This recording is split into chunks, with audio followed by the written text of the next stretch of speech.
Hello বন্ধুরা, আজকে কিন্তু সেজেগুজে রেডি হয়ে গেলাম, যাচ্ছি একটা জায়গায়।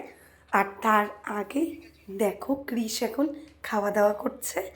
সকালে কৃষকে খাইয়ে নিয়েই বেরোবো। আর তার জন্য কিন্তু এখানে ডাল, পাবদা মাছের ঝোল, ফুলকপি আলু ভাজা। আর ওইদিকে দেখো সকালে আমি একটু পাওভাজি করেছিলাম, আর এইদিকে আমার শাশুড়ি আলু ভাজছে। আর এই খাওয়া দাওয়া করে নিয়ে বেরিয়ে গেলাম মাদের ওঠাবার জন্য, মানে আমার বাপের বাড়িতে।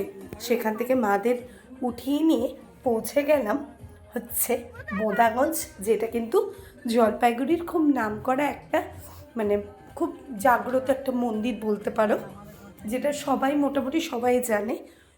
গাজরডোবা, বোদাগঞ্জ এগুলো কিন্তু নাম মানে কারোর কাছেই অজানা নয়। কেন কি কলকাতা থেকে প্রচুর লোক আসে এখানে, মানে নর্থ বেঙ্গলে ঘুরতে, তখন কিন্তু সবাই এই বোদাগঞ্জ, গাজরডোবা ঘুরতে আসে। তা আমরাও ভাবলাম যে আজকের দিনটা একটু বাইরে ঘুরে আসি, তার জন্য কিন্তু বেরিয়ে পড়লাম।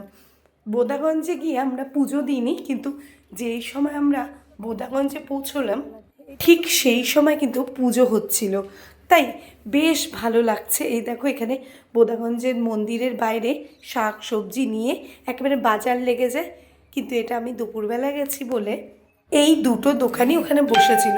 এই দেখো ভামরি দেবীর মানসপুত্র বলে লেখা আছে এখানে, মানে এই ঠাকুরটাকে আর কি বলে ভামরি দেবী।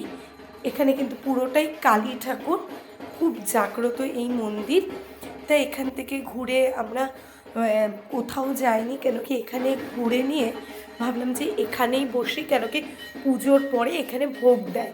আর খিচুড়ি ভোগ কোনো পরিমাণ নেই, যে যেমন যতখানি খেতে চাও ঠিক ততখানি তোমাদের দেবে। তা এখানে আমরা দেখো ওয়েট করছি বসে, আর মন্দিরটাও ঘুরে ঘুরে দেখছি, কেন কি যেদিন এসছিলাম তার থেকে এখন অনেকটাই পরিবর্তন হয়েছে।